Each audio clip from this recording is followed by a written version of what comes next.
के अंदर हम रह रहे हैं, ये कोलैप्स कर चुका है, आप माने ना माने। उन्होंने जानबूझकर सियासी लीडरशिप को मलाइन करने की कोशिश की है कि पहले फोटो छपवाया, उसके बाद जाके बयान दिया। आइन की पोजीशन लिखी हुई है वाज़ेह, उससे कोई इधर उधर करता है तो वो कौम का मुजरिम कहलाएगा। उसने एक लफ्ज़ नहीं बोला, इसका मतलब ये कि वज़ीर आज़म न सिर्फ ये कि सिस्टम बैठ चुका है बल्कि वज़ीर आज़म इत्तेमाद भी हो चुका है। मौजूदा हुकूमत के पास सिर्फ और सिर्फ 6 महीनों की मुद्दत रह गई है। और क्या वाकई नए यूनिट्स बनने जा रहे हैं? और ये आखिरकार रिफंडम क्या हो गया? अब रिफंडम की बात कहाँ से आई? क्या 6 महीनों के अंदर ये हुकूमत ख़त्म हो जाएगी?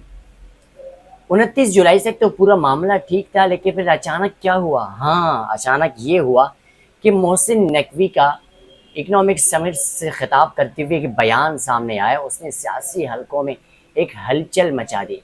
ठीक एक दिन के बाद लेफ्टिनेंट जनरल अहमद शरीफ की जानिब से भी एक कॉन्फ्रेंस किया गया और उस कॉन्फ्रेंस में भी इस बयान की तायद की गई कि अगर गुड गवर्नेंस के लिए सूबे नए यूनिट्स बनाने ज़रूरी हैं। और यहाँ से छहम गोइयों क़यास आराइयाँ शुरू हो गई और अब बात पहुँची है रिफरेंडम तक। अब ये रिफरेंडम क्या होता है, इसकी तारीख़ क्या है, आज के इस वीडियो में हम बात करेंगे। रिफरेंडम ये पहली बार नहीं हुआ है, इससे कबल भी हो चुके हैं। अगर इसके बात की जाए तो उंगलियों पर गिने जा सके 3 बार हुआ है। और ये 3 बार जो रिफरेंडम हुआ है जमहूरी दौर में नहीं बल्कि वर्दी वालों ने करवाया है। वर्दी वालों के दौर में किया गया है।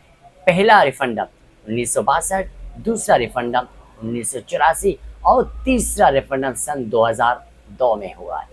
पहला रिफरेंडम जनरल अयूब के दौर में हुकूमत में हुआ, दूसरा रिफरेंडम जनरल ज़ियाउल हक के दौर में हुआ और तीसरा रिफरेंडम जनरल परवेज़ मुशर्रफ के दौर में हुआ। ये रिफरेंडम है और रिफरेंडम का सिंपल अगर माना लिया जाए तो आवाम से राय लिए जाते हैं, हाँ और ना वाला मामला होता है। वैसे भी पाकिस्तान में अगर किसी हुकूमत को गिराना हो या किसी हुकूमत को बिठाना हो तो कोई मुश्किल काम नहीं, लेकिन पहली बार ये रिफरेंडम के तरीके से होता है कि आवाम से पूछा जाता है आप क्या चाहते हैं। मुझे सवाल बराह रास्त सवाल किए जाते हैं आप क्या चाहते हैं। तो आज के इस वीडियो में हम उसको कम्प्लीटली डिस्कस करेंगे। आइन क्या कहता है, ये जो 3 बार रिफरेंडम हुआ है जिनका मैंने नाम लिया कैसे हुआ है, और आखिर में जो आपके जहनों में चंद सवालात गर्दिश कर रहे हैं हम उनके जवाबात भी देने की कोशिश करेंगे आज के इस वीडियो में। अगर आप हमारे चैनल पर नए हैं तो चैनल को ज़रूर सब्सक्राइब और लाइक कीजिएगा ताकि मज़ीद इस तरह की डॉक्यूमेंट्रीज, मज़ीद इस तरह की मालूमाती वीडियोस हम आप तक बआसानी पहुंचा सकें।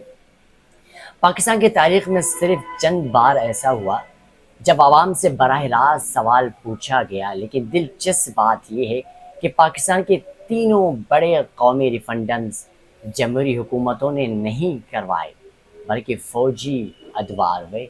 ये जमहूरी हुकूमत के अदवार में नहीं थे बल्कि फ़ौजी अदवार में, फ़ौजी दौरे हुकूमत में थे।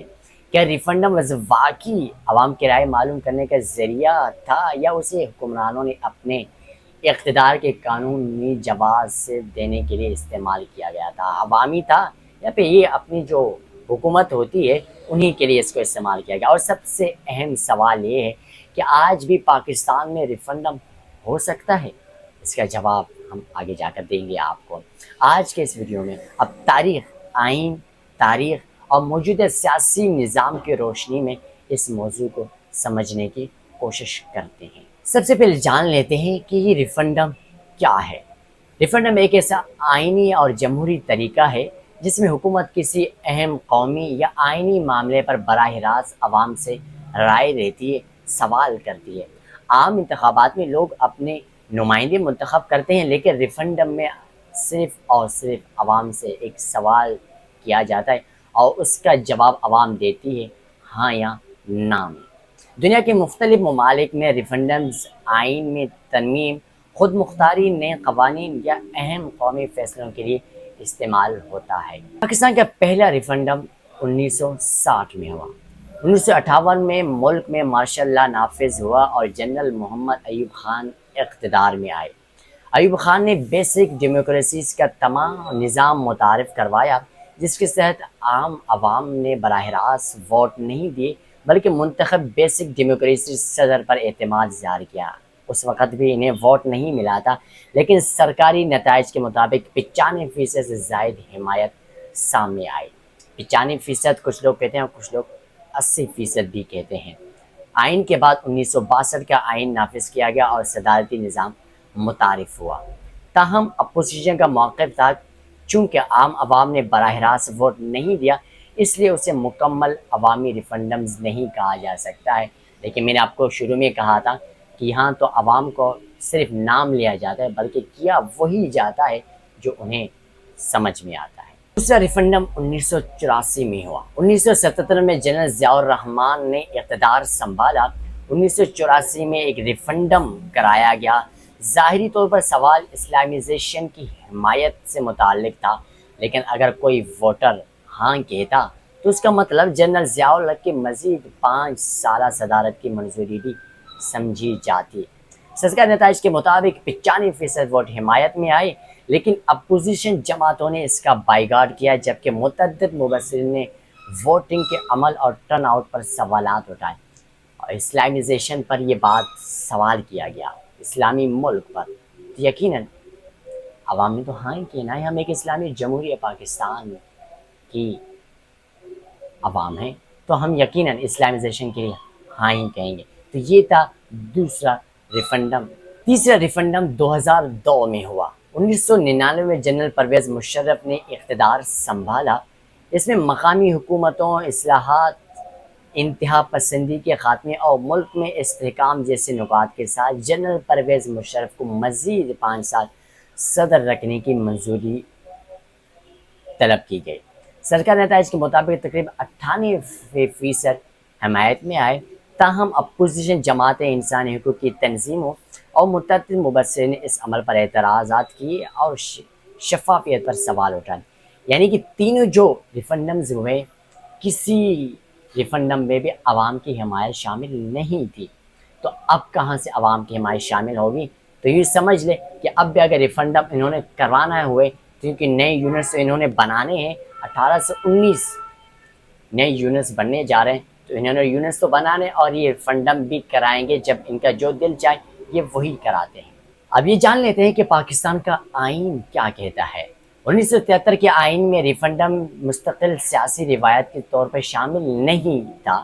بعد میں آئین کے آرٹیکل 48 میں ایسے شک شامل کی گئی جس کے مطابق بعض قومی اہمیت کے معاملات پر صدر آئینی طریقہ کار کے تحت ریفرنڈم کرا سکتے ہیں۔ تاہم پاکستان چونکہ پارلیمانی جمہوریت ہے، اس لیے عام طور پر قومی فیصلے پارلیمنٹ کے ذریعے کیے جاتے ہیں، نہ کہ ریفرنڈم کے ذریعے سے۔ لیکن اب بھی پارلیمنٹ کی 2/3 ضرورت ہوگی، پھر یہ ریفرنڈم وغیرہ کی طرف جا سکتے ہیں۔ لیکن میں نے پھر آپ سے کہا کہ یہ ریفرنڈم ہو سکتا ہے۔ آپ کا ایک سوال ذہن میں آگا کیا باقی پاکستان میں بھی ریفرنڈم ممکن ہے؟ تو جی ہاں، ممکن ہے، اور اگلے 6 مہینوں میں یہ آپ کو ہوتا ہوا نظر بھی آئے گا۔ اب ایک دلچسپ حقیقت آپ کو بیان کرنے لگا ہوں کہ پاکستان کی تاریخ میں قومی سطح پر ہونے والے تینوں بڑے ریفرنڈمز فوجی حکومت کے دور میں ہوئے ہیں۔ اس لیے یہ سوال آج بھی سیاسی اور آئینی حلقوں میں زیر بحث رہتا ہے کہ ان ریفرنڈمز کا بنیادی مقصد عوامی رائے معلوم کرنا تھا یا حکمرانوں کے اقتدار کو تائید فراہم کرنا تھا۔ ایک تاریخ اور سیاسی بحث ہے اور اس پر مختلف آراء موجود ہیں جو آپ اپنے اسکرینز پر اور اپنے سوشل میڈیا پر ملاحظہ فرما رہے ہوں گے۔ آخر میں اتنا کہوں گا، آپ کی رائے پاکستان مستقبل میں کس بڑے قومی معاملے پر ریفرنڈم ہونا چاہیے یا پارلیمنٹ میں فیصلے کرنے کا بہترین فارم ہے، آپ کی اس حوالے سے کیا رائے کمنٹ میں ضرور بتائیے گا۔ اور اگین آپ سے کہوں گا اس طرح کے معلوماتی ویڈیوز کے لیے آپ ضرور ہمیں فالو کر سکتے ہیں۔ مجھے دیجیے اجازت، اللہ نگہبان۔